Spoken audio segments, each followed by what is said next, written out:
following release represents our first foray into Portal community-oriented content. In an attempt to make our sponsors' brief messages as unobtrusive as possible, they've been placed after the first and third answers to your questions.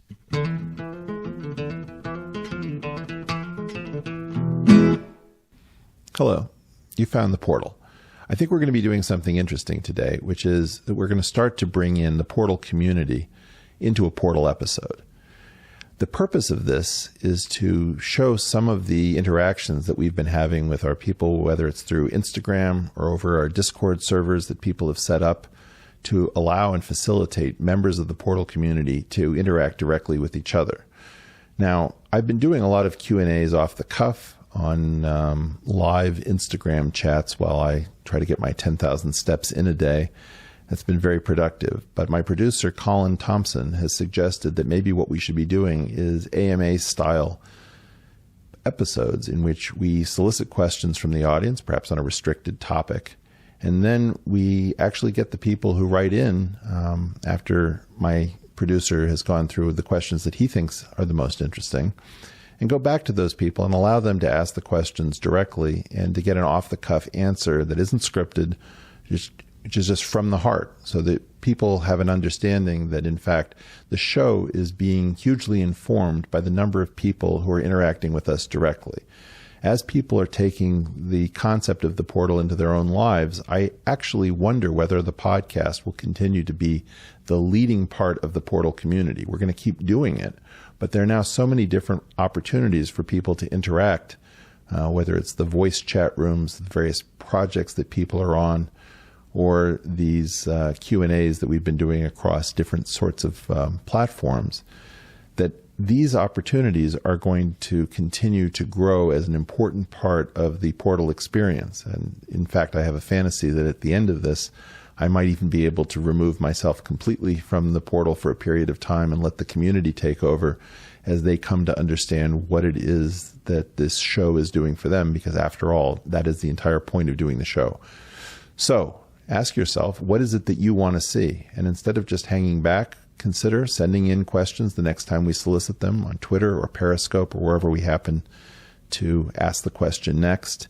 And then if we are able to find your question amongst the flurry of activity that comes in, we'll try to contact you so that you can appear either through audio or on video and interacting with us directly. And I just wanted to do this in part to say thank you guys for making the show a success. We're coming up on the 1-year anniversary from when we began the show at first, and perhaps the biggest part of this experience for me has been finding out what an enormous worldwide community of people are interested in the topic of looking for the Portal to get us out of our current frameworks of thinking and to find the door towards a more transcendent future and even a present. So what we're going to do is we're going to start by allowing some of the people who responded to our first request for questions to ask their questions, and I'm going to give my off-the-cuff answers, and we'll find out whether that's something that you guys find interesting. So stay tuned and hope you like it.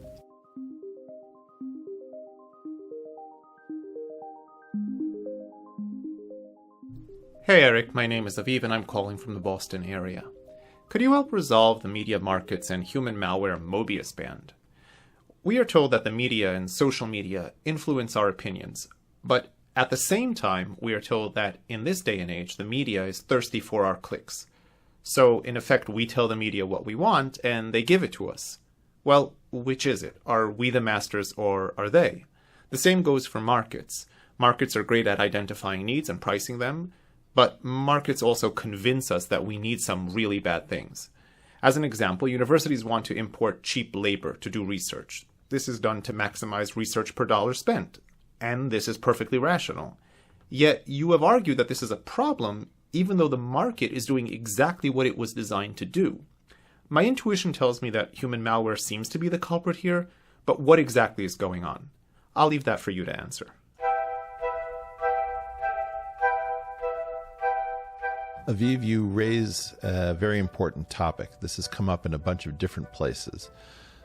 George Soros, for example, has a famous principle of reflexivity, which he believes that he can convey to almost no economists.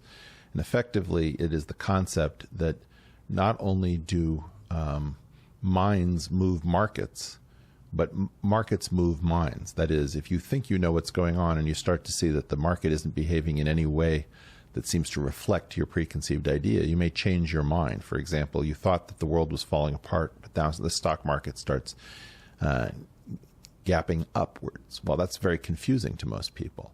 So there's a way in which you have a two-way interaction that you would expect.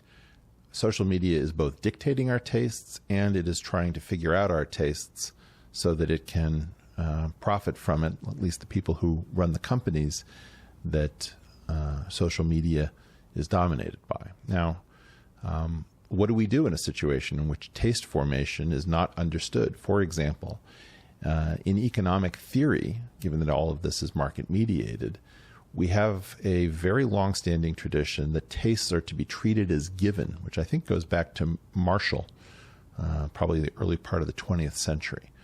So we're not allowed to ask, well, why do you prefer X to Y? And what would cause you to change your taste? In fact, once tastes are given, they tend to be fixed in economic theory precisely because the economists didn't know enough math to be able to track taste change. In fact, this is the basis of my research with Pia Milani into gauge theoretic economics. By adding more mathematics, we were able to show that you could continue to compare people's tastes between two different points in time if the tastes were not the same. So we have a big problem because taste formation has, in fact, eluded any kind of analytic effort within the economics profession, and we are in a market-mediated situation. I think we have to take this two-way relationship very seriously. Now, John Archibald Wheeler once famously tried to take the mathematics of Einstein's theory of general relativity, and he said, here's how you'd express it. You say that space tells matter how to move, matter tells space how to curve. Well, in some sense, this is exactly what is occurring in the two-way process that you're talking about. That's actually mediated through a single equation rather than two separate equations. So you have a very interesting situation. Are there equations? Is there new mathematics? Is there a new form of analysis that can actually deal with an interacting nonlinear system in which we are both being influenced by media and we are influencing media in return? And now when you have a really complicated feedback loop like that, can you say anything about whether or not the market will tend towards a positive or a negative social outcome? That is the market going to efficiently get us to a better place, or is it going to efficiently get us to a place that we don't want to be at all? These are the sorts of questions that have been traditionally punted by the academics. And so I think you may not even understand just how profound a question you've asked. We've been at this for a very long time, and it's stunning to us the way in which the economics profession pretends to be incurious about this. There's a paper by two particular authors, both of whom have received the prize that is frequently referred to as the Nobel Prize in Economics, although it technically is not. And these authors are Gary Becker and George Stigler, and they wrote a paper called De Gustibus Non Est Disputandum, and they argued that tastes should be treated as the same for all men and do not vary over time, comparing them to the Rocky Mountains. The reason that paper is so bizarre is that the field is terrified of your question. What happens when you ask that question is that the field may in fact collapse, and it required two people at the very highest levels of the economics profession to effectively put a tourniquet on the bleeding that you can expect to stem from asking that question, because they didn't have the mathematics or the sophistication to be able to handle it. And furthermore, it may very well lead to a check on the power of economists if that question does not have a positive answer. Maybe markets, in fact, lead us right up to the gates of hell. So what the economics profession did was that they put in a very artificial claim, which is that you don't need to worry about that because tastes cannot, in fact, be altered. This is positively academic nonsense of the worst kind. You'll find this paper in the late 1970s, and I have it on excellent authority from a member of the economics profession affiliated with the Chicago department in which both of these gentlemen worked, that in fact they did not see economics as a free field so much as a bulwark against totalitarian Soviet-style communism, given when they were writing. Now, if that's true, it means that we came up with an artificial position in order to make the claim that capitalism was superior to communism. Communism then was defeated, but modern economists don't necessarily even know that some of these claims were inflated specifically as a political bulwark rather than as an intellectual contribution. So you've asked one hell of a question. I don't know whether you'll find that that was one hell of an answer, but maybe we should do more on this topic you've raised. And thanks for having such an incisive look at the situation.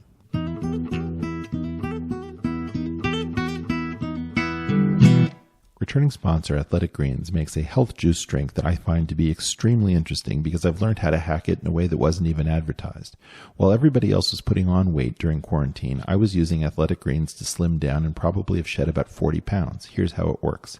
I get up in the morning and instead of going to the refrigerator and feeling that I have a need to eat something to get my day going, I instead mix up a glass of Athletic Greens and it keeps me feeling fulfilled and not particularly needing more nourishment. It also contains most of the vitamins and minerals that I'm craving. Athletic Greens powder mixes up into the ultimate daily all-in-one health drink with 75 vitamins, minerals, and whole food sourced ingredients that include prebiotics, probiotics, digestive enzymes, adaptogens, superfoods, and more, giving your body one-stop shopping to help support all of its various needs. So, whether you're taking steps towards a healthier lifestyle or you're an athlete pushing for better performance, Athletic Greens takes the guesswork out of everyday good health.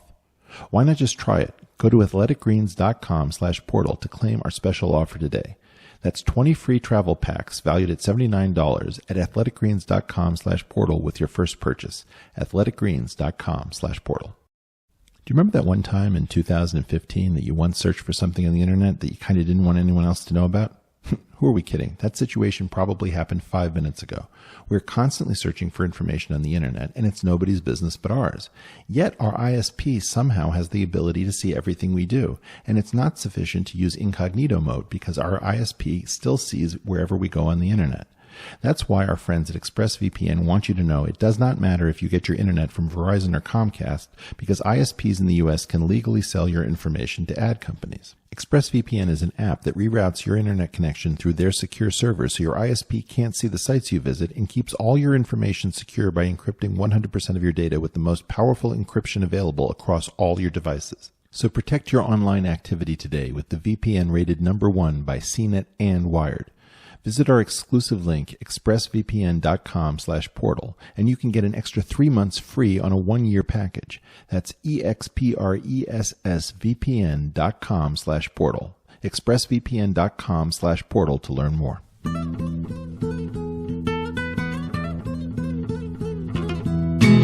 Hi, it's Seb from the UK, at SebLawson11 on Twitter. My question is, similar to some long-form podcasts, do you think it will be possible for mainstream journalism to implement a duality of opinion on a current issue, or at least take time to digest events before printing? Or will the current model not allow a mainstream publication to have an unsexy headline such as, "It's more complex than an article written a day later"? Similar to shopkeepers putting up a sign saying, "Back in 15 minutes", the New York Times, for example, might say, "With thinking/digesting events, we'll report back in a few days."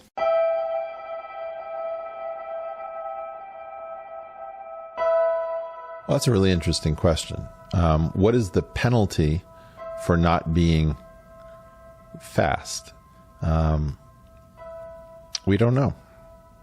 We know that if you always race into print and you're famous for getting everything wrong, that probably has a cost unless you do it in an entertaining way. And that's a terrifying idea, that you could be wrong in a very entertaining way and nobody would care. If there is a penalty for being wrong, and there is a penalty for being fast, it indicates that there has to be some sort of a trade-off between them. And I think kind of the problem is that the exchange rate favors fast. But I think people are also getting bored and fatigued. And I do believe that a lot of what's going on is that the legacy media that we're still dependent upon is integrated into our lives in ways that we don't really understand. So, for example, a newspaper would typically have had two principal sources of income. It would have subscription income from the people who are choosing to consume, And it would have advertising income for the people who are looking to use it as a medium by which to sell their product. In a world in which subscription income is very important, you're constantly catering to your readership.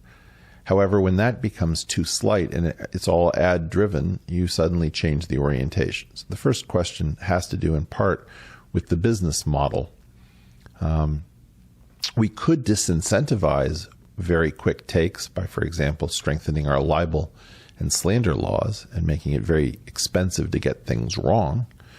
On the other hand, you could imagine, putting in speed bumps in digital platforms. Everything feels very artificial. But I think what will happen is we'll start to see bolt-ons, like, for example, a scorekeeper as to which sources have been the most reliable and which have been the most biased, in ways that the scorekeeping is relatively transparent. So one of the problems you might have is that you'll have something like Snopes that will advertise itself as being bias-free, and then it appears that it actually isn't bias-free. It has its own bias. It might be that instead what you do is you set up an algorithm that looks for things like Russell conjugates, and I've talked about this, if a particular leader is referred to as a president, a strongman, or a dictator, you're being told a great deal about the editorial viewpoint at that particular media organ. And so one possibility is that you just have robots that crawl the internet and discern from which Russell conjugation of something like dictator, strongman, president, what is it that every outlet actually believes?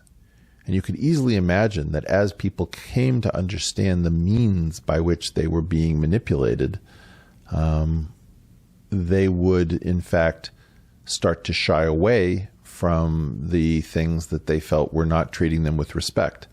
So then if you rushed in very quickly with your take, there might be some penalty. I guess the great fear that I have is that we're not really interested in the information as much at the moment as what is likely to be a massive redistributive event. And people are, in effect, jockeying for position to see whether or not we have a revolution and a ton of value shakes free. So think about the idea that maybe we're all becoming pretty disinterested in fairness and objectivity and an understanding of the world because we see that there's a piñata that's being swung at, and at some point that piñata is going to break, and there's going to be a mad dash for all of the goodies that fall to the floor. And so people are really positioning themselves not to understand what's going on, but to scoop up as much of what falls out of what is to come as is possible. And that's not a very optimistic perspective, but I think that there are things we could do if we were convinced that we were trying to build the future. And I think that too much of what we're talking about is squabbling over the spoils that have accumulated in the past to build the present. And so once we become concerned with the future again, we're going to be much more focused on getting things right. At the moment, we're concerned with the present and the past, and so we're much more concerned to getting things early and getting things powerful so that we might be the ones who benefit when the piñata finally breaks. It's not a very optimistic perspective, but it's how I see it, and I really appreciate the question.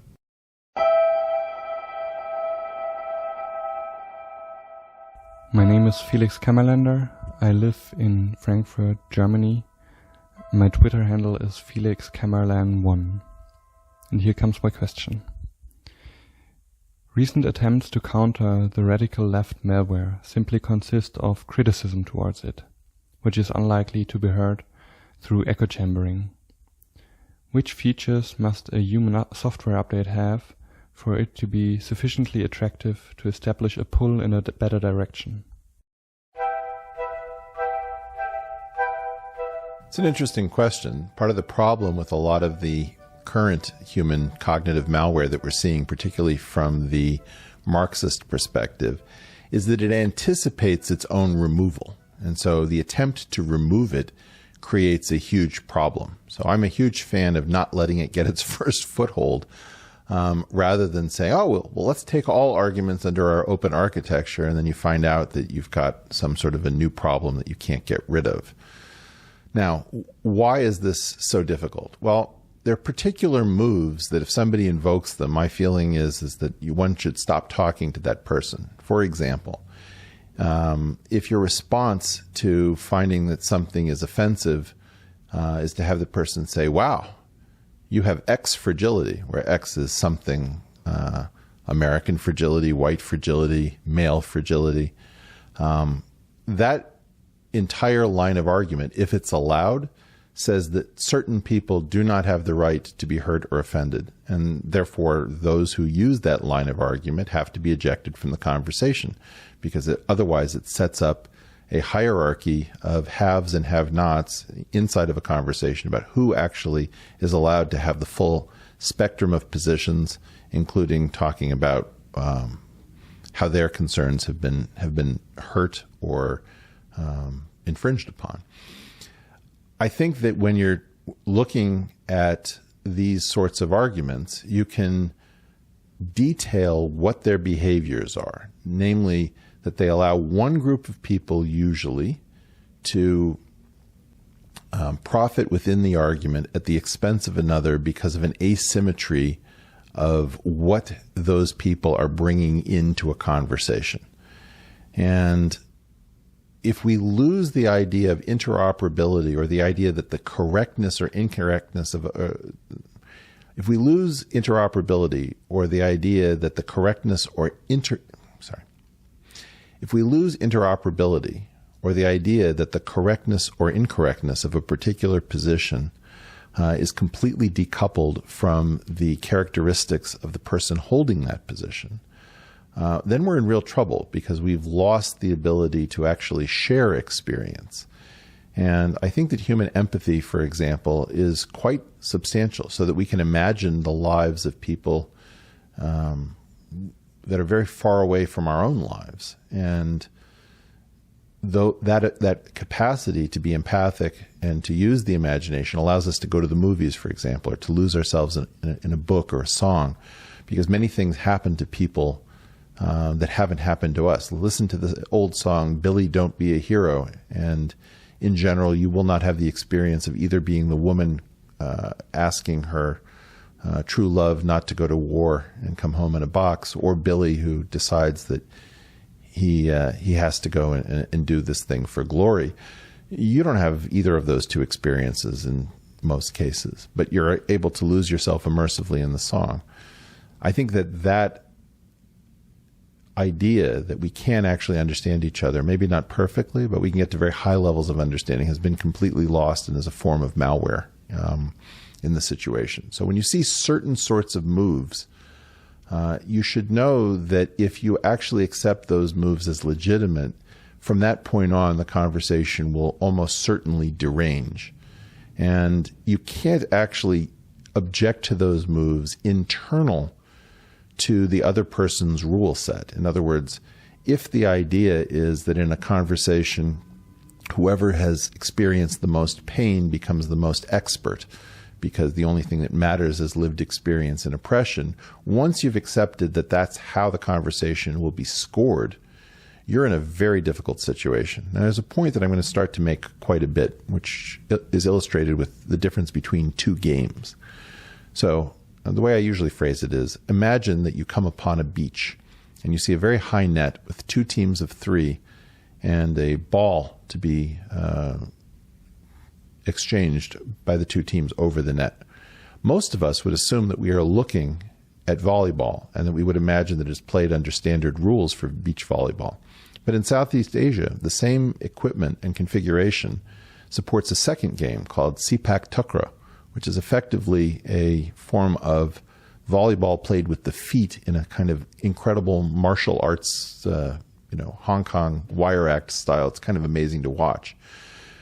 What happens when you're in a conversation where you think you recognize what the rules are just from the nature of the conversation? That would be the analog of looking at the net, the ball, and the teams, where you're making an inference. I bet this is volleyball. Unfortunately, your conversation is going to be scored under completely different rules. That subtle change has fouled up a huge number of people, because if they actually examine the rules, they will realize that they effectively can't win at the conversation, even if their points are correct. So the most important thing is to understand what the frame is that you've been handed, who will be doing the scoring of the argument based on what principles. And if you don't share the same sense of what the rules are, my advice to you is get yourself out of the conversation, or object to the idea that the wrong rules are being used to score the conversation. And if somebody keeps saying, wow, that's so bigoted, that's so backward, that's so paternalistic, that's so unacceptable or problematic, well, okay, that's the best that they're going to be able to do. But it's your problem if you decide to begin in good faith by assuming that you will be able to self-referee the game, much the way in the United States touch football or a pickup game of basketball would be self-refereed. In that case, everybody's more interested in the game. You don't have endorsement deals on the line. It would be ruined if you couldn't trust the other players to adjudicate, whether or not somebody got fouled on a shot or there was some kind of a penalty on the play. Now, good sportsmanship is what allows us to be able to reliably find a pickup game with people we don't know. It's very important that we have a culture that anticipates what a discussion is in good faith. As people start to realize that good faith discussions will not aid their point, they will attempt to look like they're engaging in good faith, but will substitute a second set of rules. And so once you detect that that second set of rules has been substituted, it's time to either eject the other people from the conversation, to leave yourself, to note that you don't agree with the scoring of the conversation, that you will be using some set of rules. And, I think about the evolution of, let's say, Queensberry rules for fighting. It's not true that in combat sport, everything is all out. Eye gouging or small digit manipulation is usually frowned upon. Of course, there were contests, for example, in Thailand, where the Muay Thai actors would wrap their knuckles in plaster and liberally salt them with broken glass to do maximal damage for the pleasure of onlookers. If you find yourself in such a situation expecting a boxing match, which is in general my impression of what it's like to argue with the radical left, you better either be prepared to do something equally as disturbing, which will probably debase your morality, or get the hell out of the ring. And I would highly recommend the latter, noting a protest that this isn't boxing, this is madness. And if somebody tells you this is Sparta, then you know exactly where you are.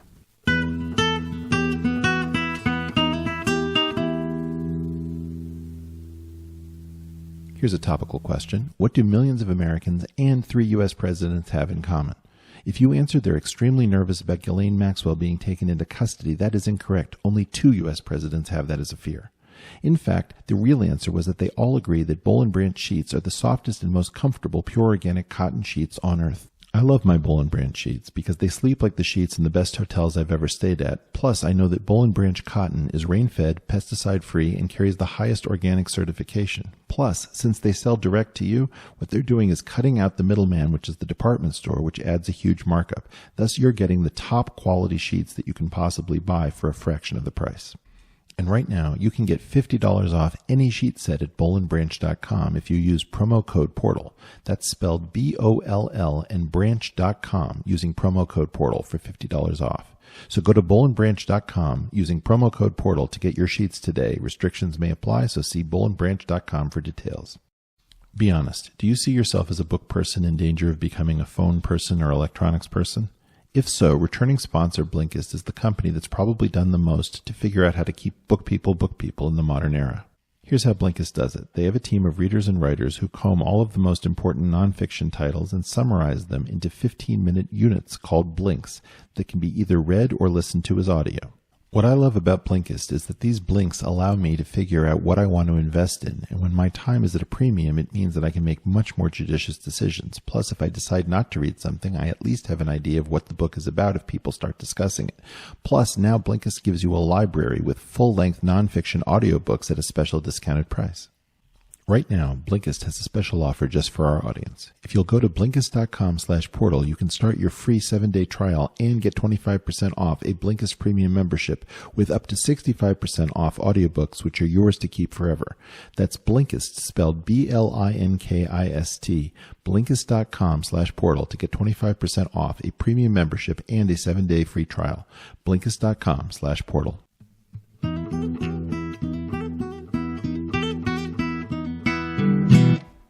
Hey Eric, my name's Joe Constantino. I'm a Bay Area native, but I'm calling in from Los Angeles, California at the moment. My Twitter handle is Joe_Constantino, but the last O is actually a 0. Anyway, here's my question. I wanted to extend an idea that you and Peter Thiel put forward in your first episode of The Portal. The idea being growth as a mitigation to conflict. In Walter Scheidl's book, The Great Leveler, Scheidl asserts economic inequality as something that is built into all societies. And the only events that level inequality are state failure, mass mobilization warfare, pandemic, and revolution. In the first chapter of his book, Scheidl describes the difference between relative and absolute inequality. The idea is simple. Let's say in a society, the top 1% of earners make $100,000 and the bottom 1% make $10,000. Now we introduce growth and everybody becomes twice as rich. Relative inequality hasn't changed. The top 1% is still 10 times richer than the bottom 1%. But now absolute inequality has doubled. It seems that growth inevitably leads to exponentially larger absolute inequality. If you accept Scheidl's premise, then exponentially growing inequality will eventually lead to a leveling event, 3 of which certainly involve violence: state failure, pandemic, and revolution. Interestingly, I think we are experiencing these 3 events in the present moment. Do you agree with this analysis, which, said more simply, states that growth leads to increased inequality, which leads to a leveling event characterized by violence? If yes, how do you reconcile this with Peter's premise of growth as a mitigation to violence? Thanks again, and I really appreciate everything you're doing with the portal. All the best. Well, Joe, I think you're bringing up an excellent question. Rephrased slightly, and I don't know whether you're going to accept the rephrasing. Are we both dependent on growth to stop violence, as well as being consigned to violence by growth? Well, let's put it this way. Whatever double bind we might be in, we can at least attempt to minimize the loss to needless violence. So in other words, there might be a level of essential violence of one form or another that we can't get rid of. I mean, certainly there's no shortage of examples in nature where violence is baked into a species, particularly, for example, in mating contests. How many four-legged mammals have large antlers as weaponry for contesting for mates? So very often violence is an expected part of a species condition, but you can talk about compensated and uncompensated violence and violence minimization. So it's very important not to fantasize about a world without violence, because nobody's ever figured out how to devise such a world. It's not even clear that that would be a positive thing. You can talk about monopolizing violence, which is Weber's theory of the state. You can talk about trying to shift from physical violence towards financial violence or digital violence or anything to reduce or abate the harm that comes from essential violence that cannot be gotten rid of. Now, if I understand correctly, we have a situation in which a growing world might be a world that would accentuate inequality and therefore resentment. But if we don't have growth, people are not optimistic about the future, and they'll start to fight over whatever is present in the here and the now. One thing we've learned is various techniques for either avoiding violence due to, let's say, taxation schemes or concepts of patriotism, where people are willing to sacrifice for a national project that excites them. Think about the number of people who went through the 60s who, when asked about, like inside of the United States, what they think of their country, they say, well, we put a man on the moon. It was viewed as a communal achievement. And so even people who had never achieved anything remotely like a great scientific breakthrough individually or great innovation or invention were able to participate in something that made them feel positive. Remember that putting a man on the moon had to do with tax dollars. It was also obviously a demonstration to our chief geopolitical rival, the Soviet Union, of our capabilities, because there are lots of things that you can put on top of a rocket other than a few guys to take pictures on a foreign orb. I think that in general, without national projects that we feel great about, it's very tough to say, well, what are you getting out of your country? If it has a high tax rate, particularly a high marginal tax rate, what is that buying you? And here's a question. Do the rich really understand why they might want a high marginal tax rate? I think that's a very weird question for most rich people. Obviously, they would say, I don't want a high marginal tax rate, and they individually should not. But what if they were told, let's say, we don't know how to prevent violence, and if we do a good job of a reasonable, although somewhat high marginal tax rates on top earners, we can probably avoid the revolution that may in fact threaten your ability not only to earn, but to be unmolested by civil unrest in the future. It's a very upsetting thing for people to think about who have 10 or 11 figures worth of wealth. However, it may be that a highly unequal society is not a stable society. So I'm not really sure whether we've ever had deep conversations about the essential violence that may be embedded within human organization and what the very powerful and very wealthy need to fear about becoming ever more unequal, because in fact, I have no doubt that it would have been very hard to have a conversation with Marie Antoinette and King Louis about their long-term interests. I don't think their long-term interests were served in a world in which they were viewed as presiding over an incredibly unequal state. And I don't know how to begin the conversation with the wealthiest families that what they think may be in their best interest with respect to wealth conservation, they might in fact be far better served by making sure that the society on which their success rests is a stable one. So these are fascinating and interesting questions. I don't know whether that fully answers it, but I would say that you want to minimize the violence that might be necessary in the system between your two possible alternatives. And you should also try to get the very wealthy on board and get them to understand exactly why they don't want to become too wealthy and why that should best be shared. And if you want to see what can happen, take a look at what happened to the Soviet Union. Take a look at what happened to communist China. Take a look at what happened to any of these societies that experienced a very violent communist revolution. Hi, Eric. This is Steve calling from Tacoma, Washington. My social handle is @SteveWanderer. My question for you, if the current political age is coming to an end, and by that I mean Reaganism, neoliberalism, and third-way Democrats, what do you believe needs to die and what should take its place?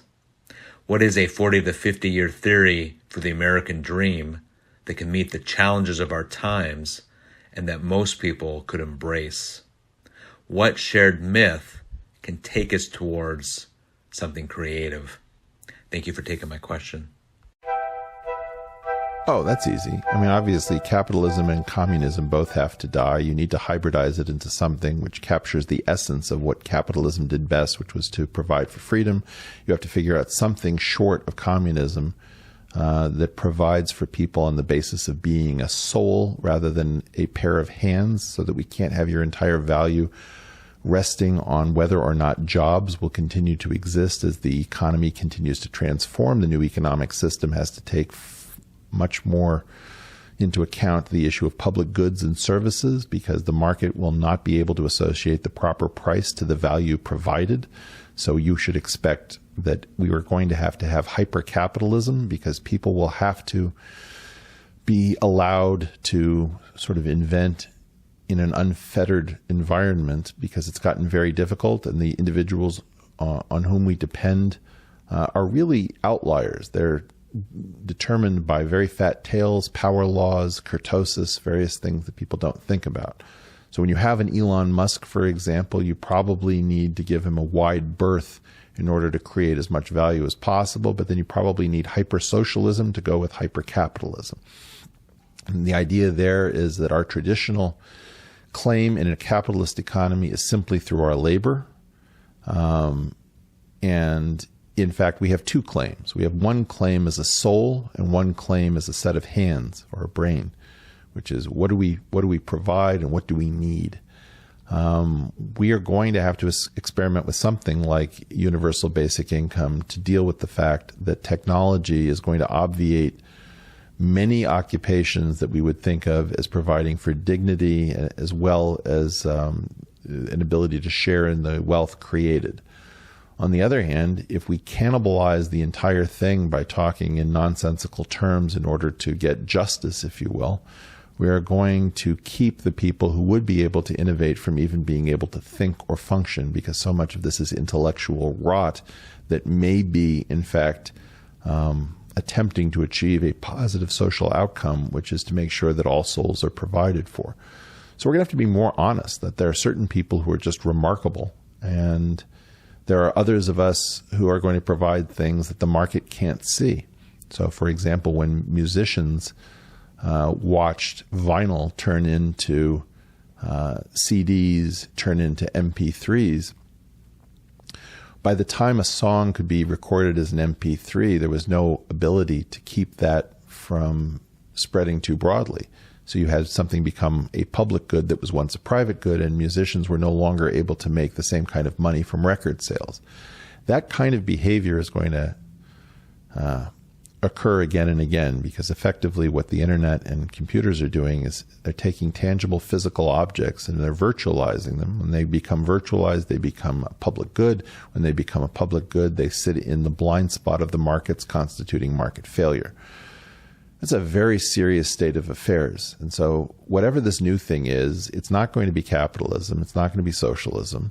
We're probably going to need to start talking about escape, because I don't think that we can afford to run one single correlated experiment. What globalization has done is it has created a situation with our increasing technological abilities so that a problem anywhere in the world can spread everywhere. You could look at COVID. You could look at the radiation that came off of, let's say, Chernobyl or Fukushima. You could look at the danger that we were in with Deepwater Horizon. Roughly speaking, we are not stewards of this planet who know what to do with all the power we have. Every mistake that we have can go global the way COVID has gone global. And we're probably going to have to figure out how to get off this planet. There are various ways to think about that, but they all sound insane. If I were to tell you that we're going to upload, that would seem nonsensical to me. If I could tell you that we have to become a society spread out between the moon, Mars, and the Earth, as Elon might have it, I would say that's not enough diversification. And quite honestly, it's very unlikely that you're going to terraform Mars. My own bet is that we have to break the laws of physics, because rockets aren't going to be the way that we are going to spread out into the solar system, beyond the solar system, into the galaxies. But who knows whether that's even possible? Are we going to upload? Are we going to reboot from tardigrades? Everything sounds insane. But you want to know the weird part about it? The thing that sounds craziest is imagining that we're going to be able to continue doing what we've been doing and it's going to work for the next 2,000 years. I think you can tell from the power of a hydrogen device that that's not going to happen.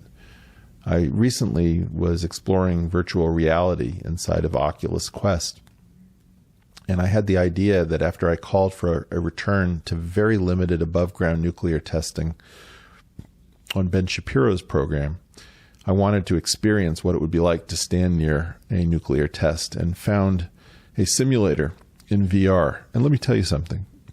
we really need to have everybody go through this experience, because everyone who thinks that we're going to have a little bit of revolution or we're going to have a little bit of global conflict doesn't realize that it's almost an unbelievable occurrence that since 1952 we haven't had a hydrogen device, a fusion device exploded in combat. So I think we're in a most unusual situation, and it's anyone's guess as to whether or not we can get out of it. But I think, there's no other option other than to try. And so everybody should pick his or her own best way of thinking about how we avoid this fate, and spread out and let 1,000 flowers bloom. Hi, this is Sean from Washington, D.C. Eric, regarding economics, you have very thought-provoking opinions. For example, you're the only person I've heard voicing skepticism of high-skilled immigration. I wonder why this is. You have also voiced concern about capitalism. Given the complexity of economics and the wide-ranging disagreements among experts, how can a layperson get a handle on how to think about these issues to form a coherent worldview? Thanks.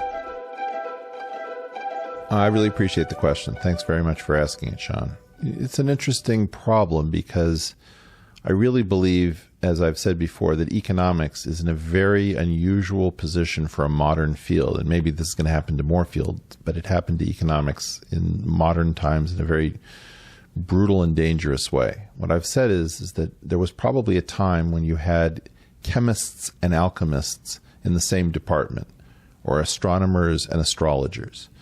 And every modern economics department represents a fusion of two separate traditions: a bullshit tradition that attempts to rationalize power, and an analytic tradition that attempts to understand the world as we have it. In the case of my opinions, one of the things that happened is I did not go through a standard economics department. I went to working in the field directly without any education or background, except from what I learned from my wife. That was a situation which led me to very different conclusions. In the case of high-skilled immigration, the reason that you don't hear almost anyone critiquing high-skilled immigration is that we've put a very dangerous piece of malware into our collective understanding, which is that anyone who opposes immigration can only do so because they hate foreigners, which is about the dumbest thing I've ever heard. Immigration is a very complex phenomenon. It creates all sorts of different effects. There are good reasons to be for it. There are good reasons to be against it. Bad reasons to be for it. Bad reasons to be against it. So the first thing you have to understand is that we have to turn this around. How insane is it that there, in general, is not understood to be a position which I have termed xenophilic restrictionism, where you're fascinated by foreign cultures. You probably cook in different idioms. You learn foreign languages. You travel all over the world. You have friends from all different backgrounds. And yet you're a restrictionist because you're very concerned about certain economic issues. You don't want your vote diluted. And you have an idea that your country has a national character that makes it interesting, just as you wish to visit other countries that have their own national characters. And you want to be thoughtful about how immigration changes and transforms your particular home society. So the first thing that's insane, I mean, just completely insane, is that xenophilic restrictionism is denied by our media. There is no coverage of it. Try to find an article in which people are given the option to say, I both find the world's cultures fascinating and very attractive, and I don't want to adopt every single person from every other country and bring them to my own home country and home labor market. The next part of it is that there's a very simple story called The Best and the Brightest Story. And just imagine, for example, that we start playing The Stars and Stripes Forever in the background, and you see a picture of a waving American flag, and somebody starts to speak, saying, America has always welcomed the immigrant. Some of our largest companies, our biggest employers that have delivered us vaccines and untold wonders were in fact founded by immigrants.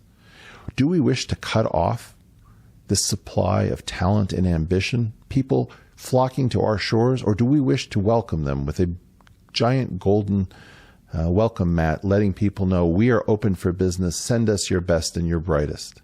So as we start to hear this patriotic appeal, naturally we stand at attention to the flag. Our hand goes over our heart. We ask ourselves, is this not the best example of Emma Lazarus's poem that sits at the base of the Statue of Liberty? Okay, well, cut all that out. That's not how immigration works.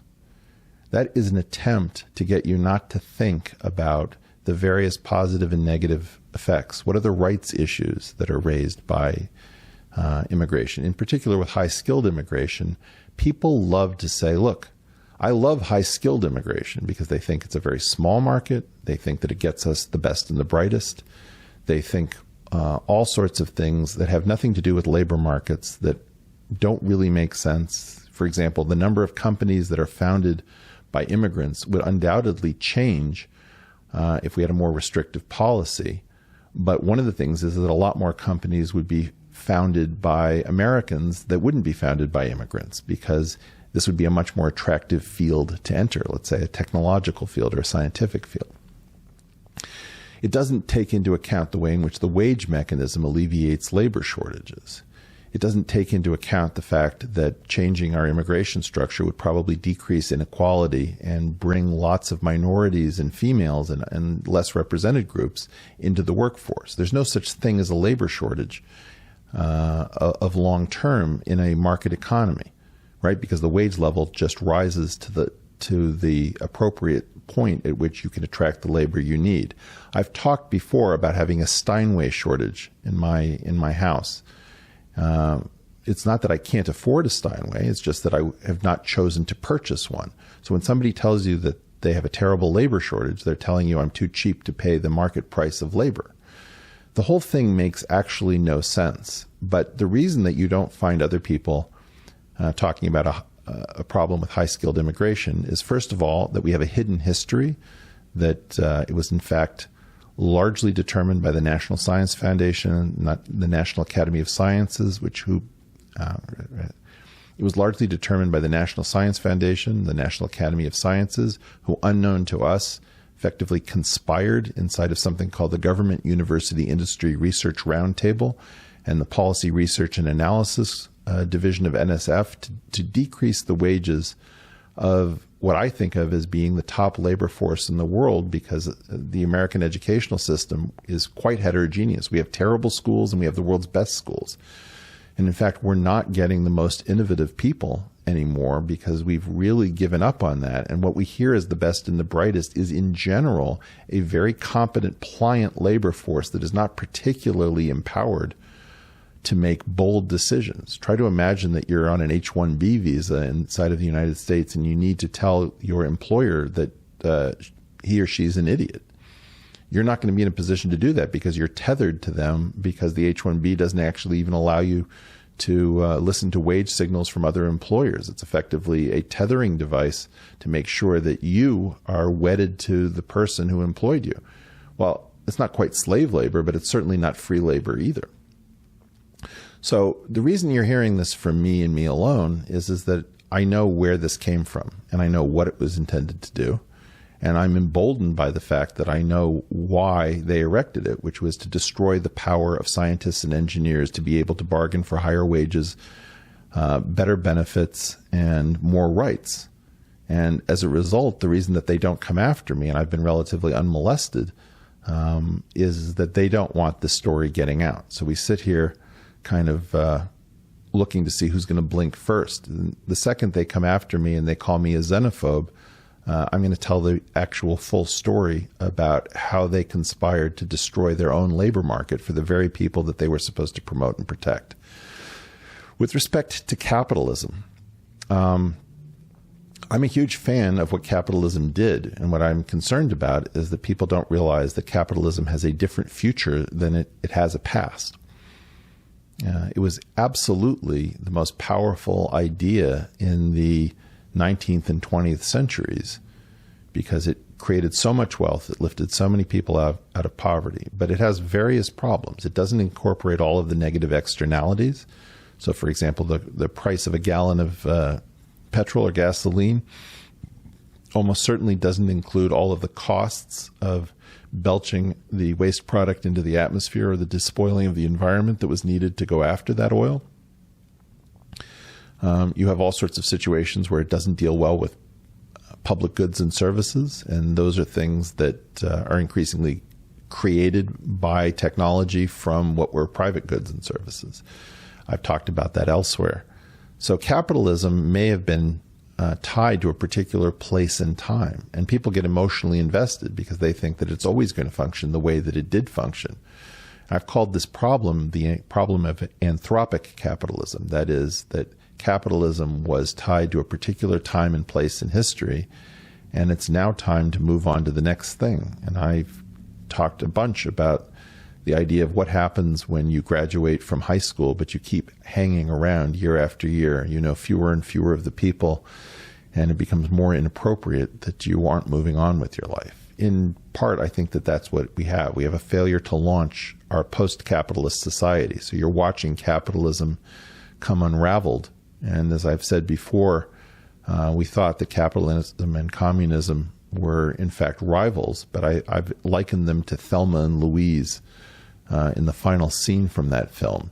It doesn't really matter who hits the ground first, but both capitalism and communism are intrinsically unsustainable. And the fact is, we don't know what that leaves us with except to invent the future. That's what Adam Smith had to do. That's what we did with Bitcoin and crypto. We have to invent the future. And so I don't know why our economists and our best thinkers aren't realizing that they're probably looking at a system on its last legs. We're going to have to take what worked from capitalism that continues to work, and we're going to have to fuse it to what we now know about markets and the human condition. It's a very tall order, and it's scary, but I don't understand why we think that the answers are going to be in the past and not things that we're going to have to invent for ourselves in the future if we want to have a long-term perspective on our own viability.